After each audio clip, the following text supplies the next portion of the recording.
This is the Louie T Network.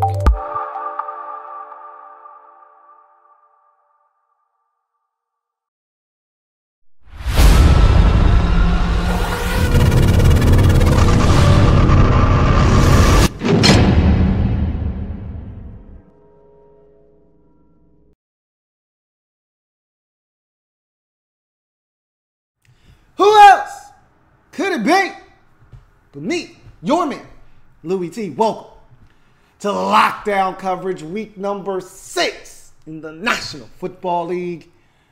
Atlanta Falcons at home taking on the Miami Dolphins. Falcons coming off of a bye week. Dolphins struggling to score.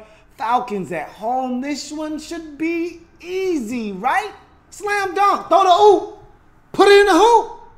Right? Right? Wrong. That's why they play the game. Probably one of the most surprising outcomes of week number 6. Dolphins go into Atlanta. Second straight game the Falcons lose at home to an AFC East opponent as they drop to 3-2 on the season. Second straight loss at home, 20-17 to the Miami Dolphins. Dolphins, outstanding win, down 17-0, scoring 20 unanswered points, including a field goal with about 2 minutes left in this game to take the lead. Outstanding resilience showed by this Dolphins football team because it looked like they were well on their way to another ass whooping in the first half of this game as they trailed 17-0 at the halftime break. But they cut the deficit to 3 going into the fourth quarter, scored 6 points, including that game-winning field goal with 2 minutes left, and got the big play at the end with the interception to seal the deal. No one saw this one coming. I don't even think Dolphins fans, off of what they witnessed a week ago versus a Marcus Mariota-less Tennessee Titans team, who the Dolphins had to scratch, struggle, and barely survived at home versus a week ago. With that game coupled with the 2 previous to it, this team offensively has looked anemic and gross at times, negligently gross, rivaling the Ravens for worst offense in all of football. But they woke up in this game, and I've said this on numerous occasions with this Dolphins team. This is that Dolphin shit right here. This is exactly what I'm talking about. This is that Dolphin shit. They go on the road, beat Atlanta when nobody expects them to. That's that Dolphin shit. Lose to the Jets where you barely scored, probably should have been shut out. That's that Dolphin shit. Offensive line coach Chris Forrester snorting some coke on camera. That's that Dolphin shit. This is what the Dolphins are. You don't know what you're going to get from week to week, but I can tell you this. Every team, with the exception of the New England Patriots, in that AFC East division must run the football to be successful. I've said this about the Dolphins at least 3 or 4 times this season. If Jay Ajayi doesn't get off the ground and he's not going offensively, his team doesn't stand a chance. And in their 3 wins this season, Jay Ajayi either was nearing or above 100 yards. I'd argue he was above 100 yards in every one of their wins this season. I know he went over 100 yards in that week 2 win versus Los Angeles against the Chargers in week 2 on the road. I know he went over 100 yards in this game versus the Falcons, and I think he went over 100 yards against the Titans last week. If not, he was dangerously close. And so the success of this team offensively is tied at the hip to the success of Jay Ajayi in the ground game of this Dolphins football team, and you saw it again in this game. But we're going to break all of that down. But first, if you haven't already done so, subscribe to the Louie T Network for more great content in 2017 and beyond. We're changing the game. Want you to help us do that by simply hitting the subscribe button and becoming a member of the Louie T Network. I've got a number of different ways that you can stay in tune to what's going on here via social media, whether it's Instagram, Twitter, or Facebook. All of those links to my pages are down in the description. Go ahead and follow me on all of those pages. And you can also find the links to donate via Patreon or PayPal. I've got a video coming out a little bit later on about how you can donate via Patreon, but also get some added perks depending on how much you donate on Patreon. And so there are some different tiers and levels. And so Patreon is pretty fascinating, and I'm actually enjoying what they have to offer. And so hopefully you can donate on Patreon, but that's also in the description as well. But let's get to this video. And we start with the Dolphins, who got this win, improbable win. We'll start with the defense, because I was actually rather impressed with the defense after the slow start to this game, allowing the Falcons to get out to that 17-0 lead. This defense ratcheted up in the second half of this game. And I thought they gave up some things on the ground. I actually don't know why the Falcons stopped running the football in this game, but that's nor here nor there, not your problem. Bottom line is, you did a pretty good job of stopping the run in the second half of this game when they did decide to run it. You did a great job against the pass. You got after Matt Ryan, got pressure on him a couple of times. You were able to get to him. I saw some guys making some plays out there.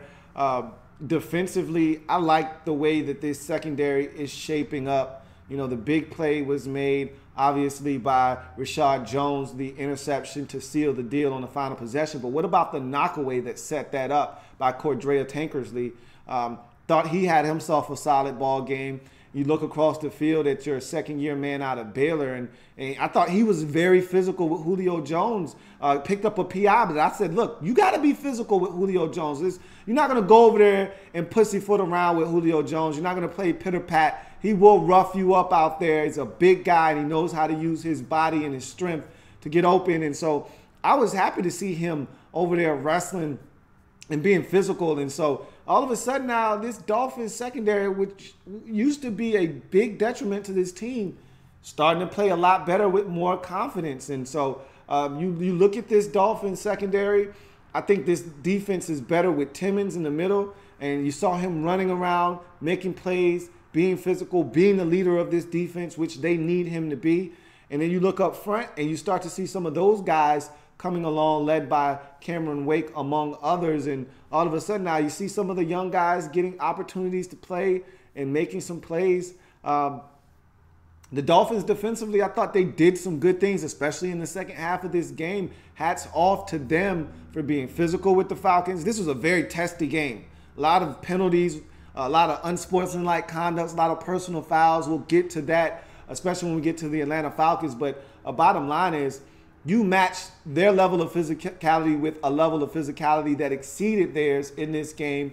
And it's hard to out-physical the Falcons because they're a physical football team by nature. Their coach came from a team and an organization that breeded themselves on being bullies and going out and out-physicaling the opponent. And he's brought that attitude to Atlanta. So there are not going to be many weeks where the Falcons are out-physicaled in a football game. But that's what happened in this game. I thought the Dolphins defensively were more physical than the Atlanta Falcons, and that helped them sneak out of the Georgia Dome with a victory, or whatever the hell they call it, the Mercedes-Benz Dome, or whatever they call it now in Atlanta. Helped you get out of there with a W, and so that's big for this Dolphins football team. Again, I still don't know what the hell to make of this Dolphins football team.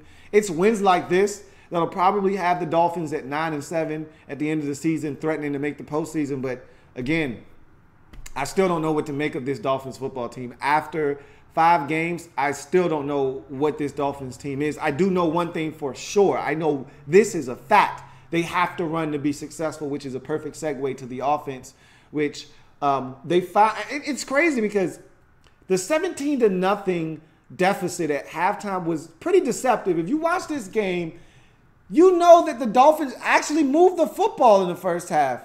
There was a 4th and 2 that they went for that was deflected.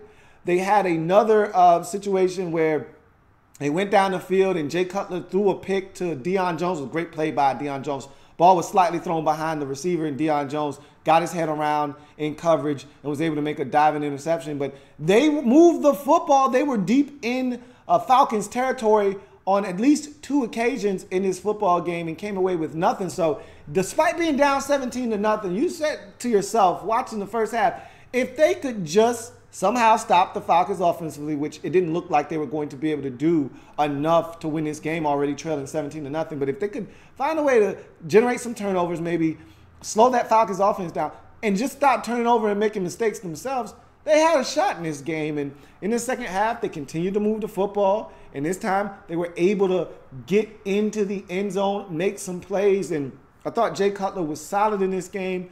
Thought Landry stepped up huge in this game. They needed someone outside of Jay Ajayi to step up because Ajayi was one of the few guys in the first half that had it going. And I thought that guy was Jarvis Landry. And it's crazy to hear his name circulating in trade talks when I still think, despite their want to make Devontae Parker their number one go-to guy, I still think the guy in Miami that sets the tone for the receiver position is Jarvis Landry. His toughness, his yards after the catch, his play in the clutch, had a huge 4th down conversion late in this ball game that kept a drive alive when he went up the ladder, caught the football, took a shot, got up, and was able to get the 1st down. So I think it's his toughness that spreads to the rest of this offense and even gives the defense a little bit of energy.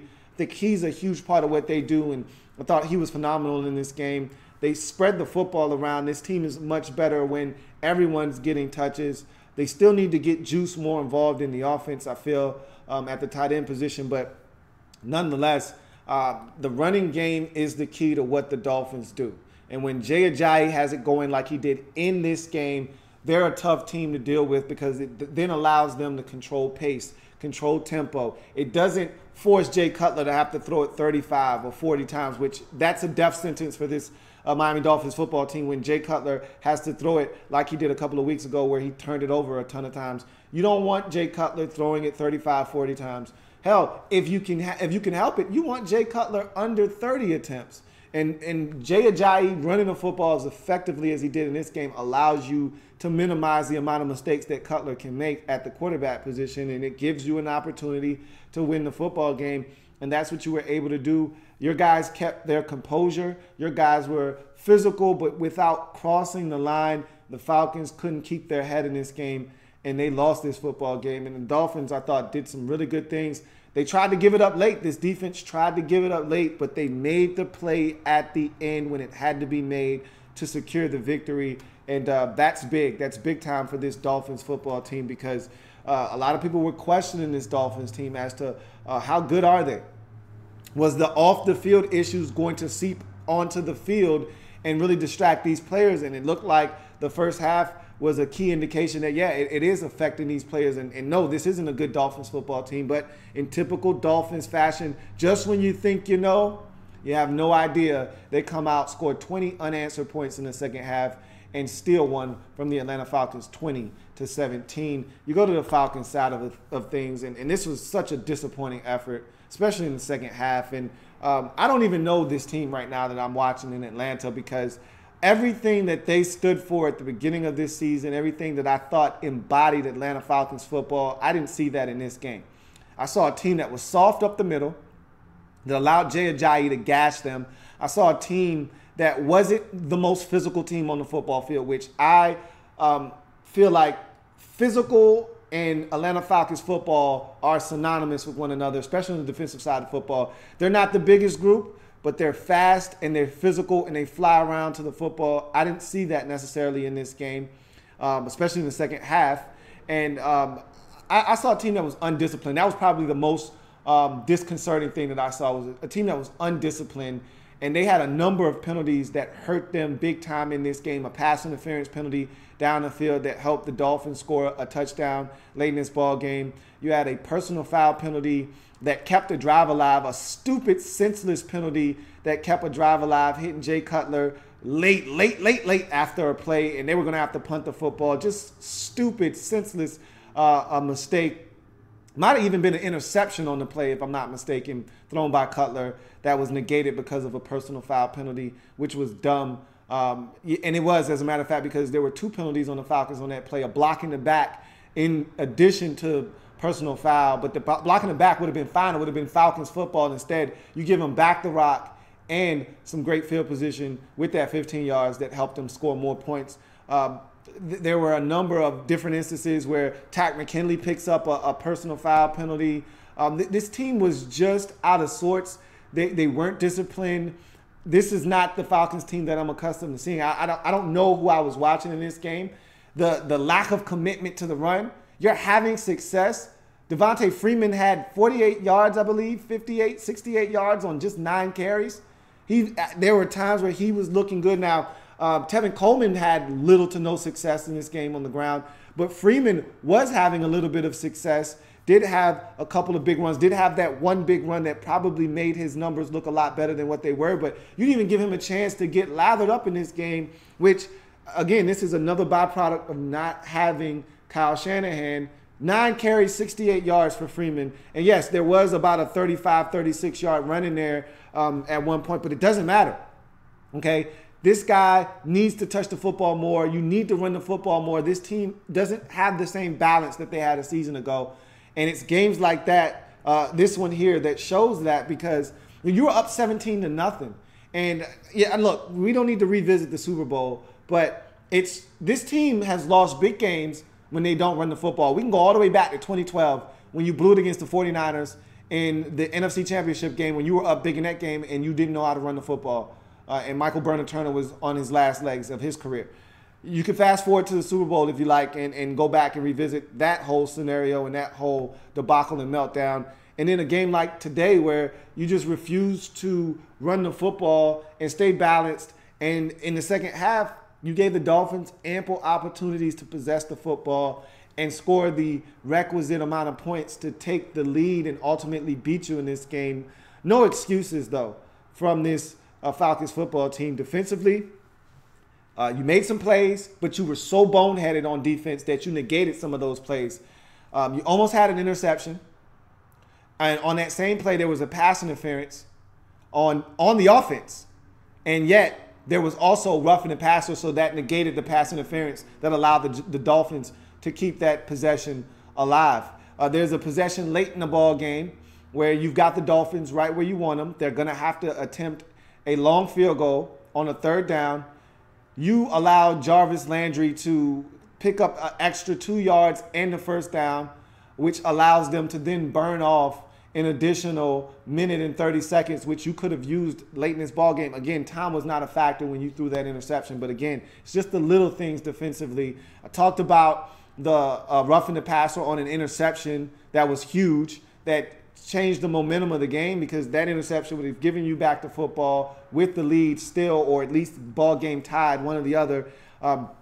It's those types of mistakes, that come back to haunt you at the end of a football game. Not to mention, you can't stop the run in this particular game. And again, you let the Dolphins manhandle you up front. Jay Ajayi was physical. Like I said, you were out physical in this game, defensively and offensively. I'm not used to seeing that. And so that was really disappointing. That was really disheartening and disconcerting if you're a Falcons fan. You go to the offensive side of the football, not enough run for me. Not enough run in the offense. You can't stay balanced. The Falcons, to me, last year were one of the best play-action fake teams. Their ability to run the football, then stick it in the belly of the bat, pull it out, and allow Matt Ryan to do what he does among the best in the league, which is go up top on play-action fake. That first touchdown of the game, that's play-action fake. That's Matt Ryan at his best. But you don't get that when you don't stay balanced and you don't run the football. All of a sudden now, you fake that run. They're not biting on play-action fake because the threat of the run isn't there. And so this is a team right now that I struggle offensively to identify what their identity is. Last year, we knew what this team was about. They were going to run the football. They were going to remain resilient. And then Matt Ryan was going to pick you apart because guys were going to be running wide open. And then if they needed to, they could even throw it to those backs out of the backfield. And then when big play opportunities hit, whether it was in the screen game to Taylor Gabriel or down the field to Julio Jones, Julio! It didn't matter. They were going to find ways to exploit your defense, whether it be on the ground. And if they needed to run it on the ground 35 times in a game with their two backs, they would do that. If they knew you had a weakness at linebacker and you couldn't cover backs out of the backfield, they were going to exploit that. And if you had trouble guarding guys vertically, they were going to exploit that. They had an answer for everything you had defensively or any deficiencies you may have had defensively. This Falcons team right now, I'm not quite sure what their strength is offensively. I don't know what the identity of this football team is offensively. I thought the defense, they made plays in this game, but they negated those plays by making boneheaded decisions, hitting guys after the whistle, being overly aggressive, and it cost them in this game. And it's still a good Atlanta Falcons football team. This is not the type of loss you want, but if you're going to lose out of conference, okay? No loss is okay, but your 2 losses have come to AFC opponents. Those don't hurt you as much as losses within the conference. So this is a big win, this is a tough loss at home. Big win for the Dolphins, tough loss at home if you're the Falcons, because these are the types of games at home you're supposed to get. Your division is tough. Despite Carolina losing, New Orleans all of a sudden, they're back in the mix. They're 4-2. Okay, after a rough start, 3-2. After a rough start to the season. They've run off 3 straight. They're scoring points. They're 3-2. Carolina's at 4-2 now. And you look around, Tampa Bay, they're struggling. Their quarterback's hurt, but this is a tough division. And so you can't afford to drop these kinds of games at home. You want to get back to where you were last year. You want to keep this division in Atlanta. Then you've got to beat teams like Miami at home. These types of games can't slip through your fingers. And up 17-0, you can't lose those types of games at home. This reminded me a lot of the Redskins game today with the 49ers. Redskins were up the exact same score, 17-0, and the 49ers did the exact same thing that the Dolphins did in this game, tied it up at 17. The Redskins were able to pull away, but the Redskins still allowed the 49ers to come back and almost steal the game. The difference here is the Dolphins actually did come back and steal the game. The Falcons didn't score any more points. And so that's one of my biggest issues is you score 17 in the first half. What happened to the offense in the second half? Not a single point thereafter. You couldn't score one more time. Not a field goal. I know about the interception late in the ball game. Take away, a scoring opportunity to at least send this game to overtime. But you were looking for the jugular, as you should have been. You were looking for a win, a touchdown. But this team they baffle me with some of the things that I've seen, especially the last 2 games. And there was an excuse, a built-in excuse against Buffalo with no Julio, no Mohamed Sanu, and all the injuries that you had occurred over the first few weeks of the season. You got some of those guys back in this game. Julio was out there. There's no excuse for 17 in the first half, nothing in the second. That's disappointing. And that's how you lose in this league. And it was a tale of 2 halves. The Falcons dominated the first half, even though I thought if you were a Dolphins fan, there was some encouragement there, even though you had nothing to show for it. You moved the football, just no points to show for it. Second half, you were able to capitalize on some Falcon mistakes, and you were able to find a way to get it done. And the biggest turnover of the game happened at the end. Rashad Jones picking off Matt Ryan after the football was tipped by rookie corner Cordrea Tankersley. Outstanding play. Way to go and win on the road if you're the Dolphins. Hats off to you. The problem is this is a Dolphins team that next week will probably come and lay an egg. I don't know who they're playing, but that's what the Dolphins do. But this is a big win for them and a tough, bitter pill to swallow if you're a Falcons fan. As we get to any comments that may be out there, let's see what we got. SoFlo Sports says, this defense looks incredible. I swear we would be 5-0 if we had half the offense we had last year. And that's what I was getting at when I said that this defense is coming together. The secondary used to be the problem. And now that Byron Maxwell isn't out on the football field and the young guys are getting to play, all of a sudden that secondary looks alive. It looks better. Okay, healthy Rashad Jones out there running around making plays. Then the linebacker core coming together with healthy bodies out there. Timmons makes a huge difference at linebacker. And then all of a sudden now, Kiko Alonso and all those guys, and then the D-line, it's playing much better, and it's young. And that's the thing that I think if you're a Dolphins fan, you got to be encouraged by that. A lot of the guys that you see on the field producing for you, they're young players. They're young guys. I saw Taylor. He flashed. You're a rookie out of Oklahoma State. He was playing some good football today. I just saw a team that's defensively, they get it. They're playing football. It's the offense, like you said, that is holding this team back. But they did just enough in this football game to get it done. FBG Tony says the Falcons are retarded, bro. The D Free should have got way more touches and should have used the screen game to halt those OD ass pass rushers. It is what it is. I mean, this is what happens when you have a new play caller. You have to find an identity, and right now they don't have that in Atlanta. They're missing that key ingredient that they had from last year, and I knew they were going to miss Kyle Shanahan. Because I told you he's one of the best play callers in all of football. You can be as mad as you want at him for what happened in the Super Bowl, but you can't take away the fact that he's outstanding at what he does. And right now they're struggling to try to figure out what is what on offense with Steve Sarkisian calling the plays.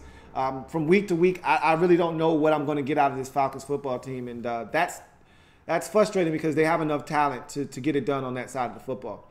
SoFlo Sports says, you already know we're going to lose to the Jets next week. That's that Dolphin shit. Hashtag that's that Dolphin shit. Exactly. And then I thought that's who you were playing next week, the Jets, for the second time, this time at home.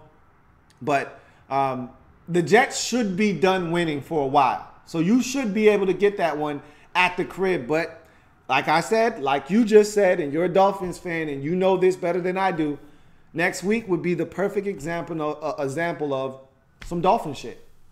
And we'll see if they're able to string together some wins now. You won 2 weeks ago against Tennessee. You won this week against Atlanta. Let's see if you can't make it 3 in a row now against the Jets next week. FBG Tony says, the Dolphins offense has emerged for the first time this season. It really was the run game. To be honest with you, Cutler looked a little bit more capable in the offense. I think that when they get Jarvis Landry going, when they get Juice going, and that's going to be a different offense. But, Jarvis Landry to me is a big key to what they do at the receiver position. And Jay Ajayi to me is the key to the whole offense. When he's not on, when the run game isn't strong, they really don't stand a chance in Miami. When he's running the football the way that he did in this game, and Jarvis Landry is making the types of plays that he's making and did make in this game, they're a tough team to beat. FBG Tony says they scored more points today than they did in the first 3 weeks combined.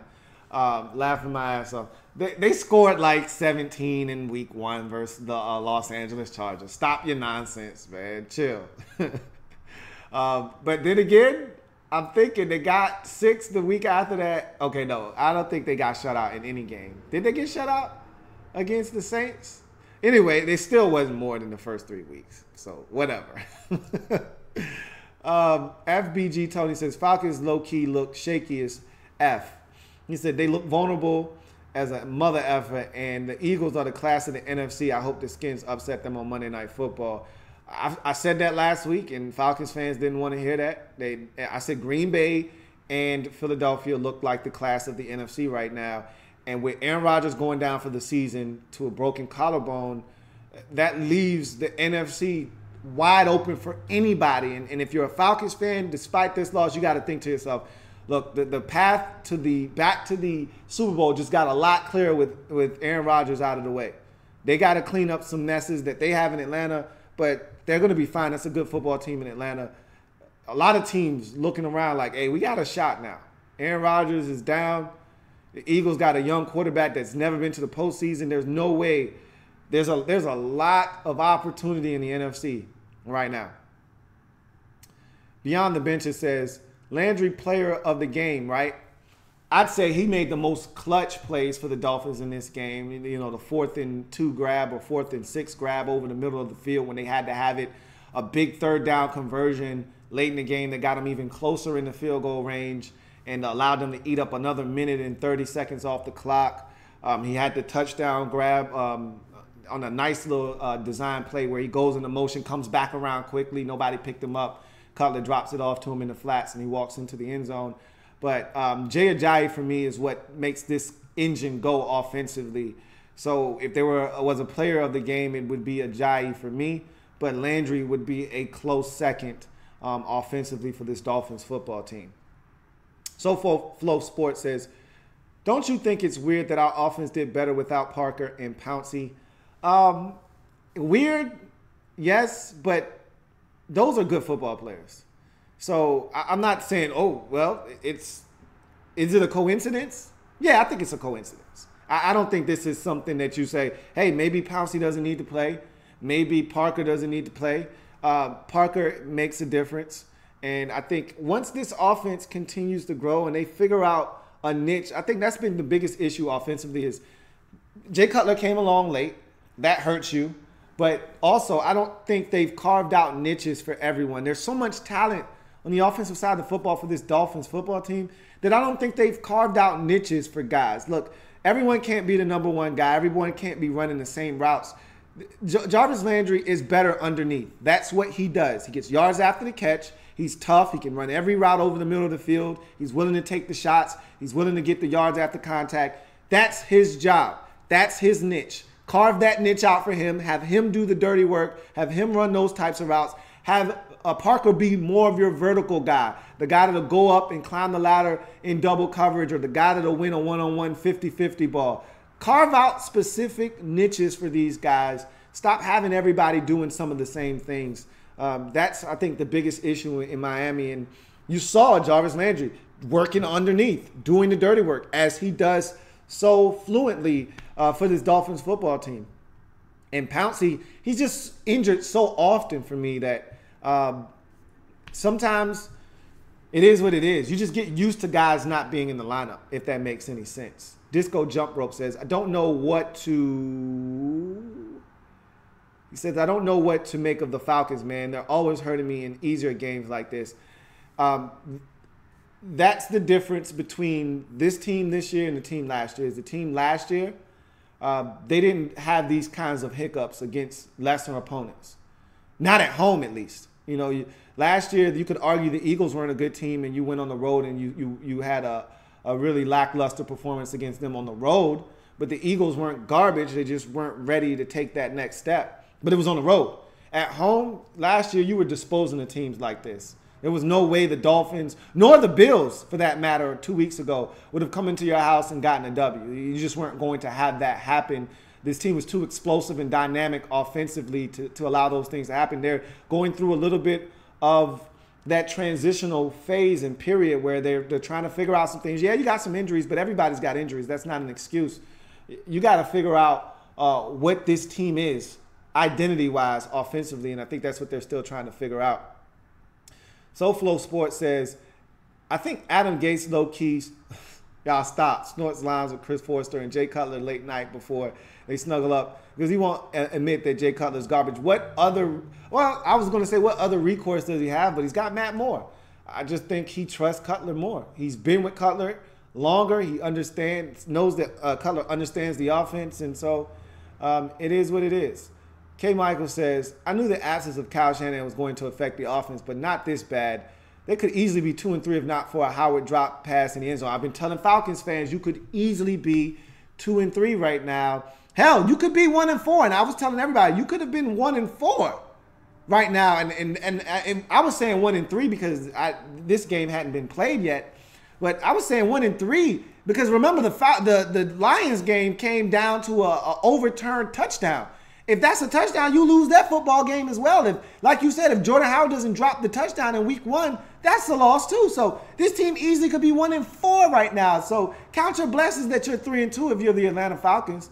You should really be fortunate that you're 3-2 because you could easily be 2-3 or worse, 1-4 at this point. You've only won one game decisively this season. And so if not for a couple of mistakes by some teams down the stretch, you aren't 3-2 right now. You're 2-3 or worse, 1-4. So, yeah, the offense is a problem right now, for sure.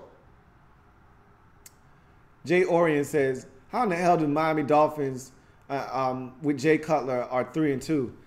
They've had a soft schedule, and they've gotten some breaks. You know, you get the Chargers in week 2, and that was a good win.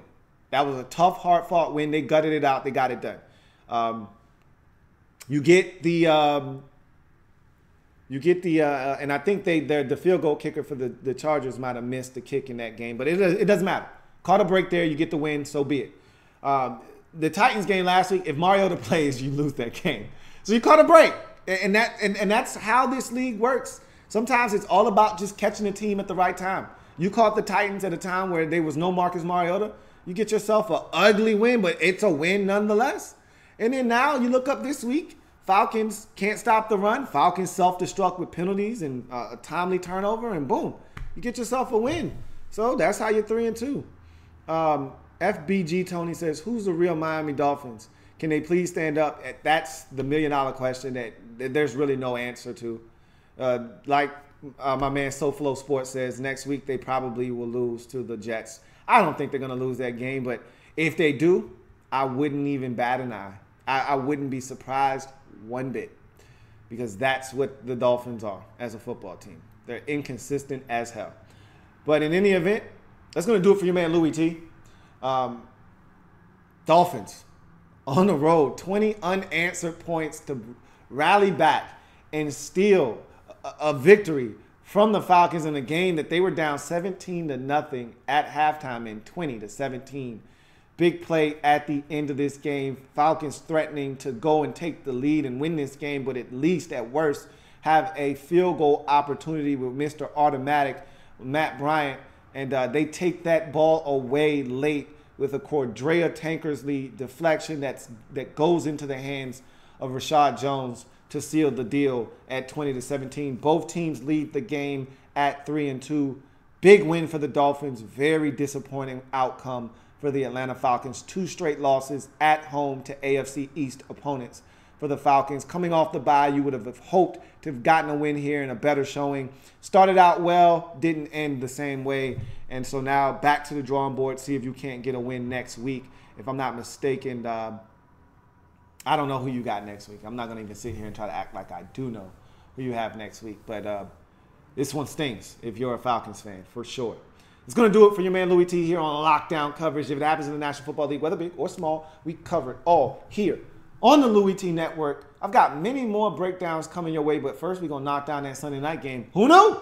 Giants, Broncos. Damn, I was wrong as hell. But then again, that's what this NFL season has been all about. Who saw the Dolphins going into Atlanta and winning, right? Right? We'll see if the Giants can hold on in the second half on the road versus the Broncos. Will Trevor Siemian come back in the game? I'm not watching it. You probably are. I'm going to find out here in a second, though. I'll see you back here for Sunday Night Football overtime. Enjoy the rest of the game. We'll come back and break it down here on the Louie T Network. See you in a bit.